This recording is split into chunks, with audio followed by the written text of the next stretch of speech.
Siyempre, hindi pwedeng matapos ang taon na every year traditional ko na gumagawa ako ng prosperity bowl. Mga manay disclaimer ha, hindi po ako professional na feng shui. So, ginagawa ko lang to. Kailangan lang natin ng isang clear na lagayan o kung ano man dyan na mayroon kayong bilog na puting lagayan. Then, lalagyan natin yan ng bigas. Tapos, susunod natin ng 12 pieces na itlog. Kasi 12 pieces eggs, equivalent daw na 12 months sa loob ng isang taon.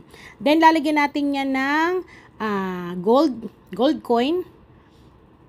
Pero alam niyo mga manay, para masabi ko lamang din, sa ganitong traditional, ang pag-unlad ng ating buhay, wala po yan sa mga ganitong bagay. Kumbaga, nasa atin pa rin. Kasi kahit maglagay tayo sa mesa ng ganito, tadtarin natin ng mga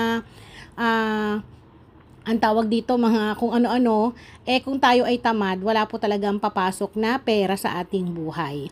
Then, gumamit ako dito ng ampaw na kulay red, pangontra, tapos lagyan natin yan ng pera. So, kailangan natin bantayan yan, mamaya biglang mawala, charis. Then, lalagyan ko ulit ng gold coin. At yung ating panghuli, yung ating orange. So, yun lang, napakasimple lang. Every year, ganito yung ginagawa ko. Minsan naglalagay ako ng bawang, lalagyan ko rin ng mentos. So, wala namang masama kung sumunod. Pero para sa akin, yun nga, kapag tamad ka, huwag kang umasa na magbabago yung buhay mo. Nasa inyo pa rin ang pagbabago.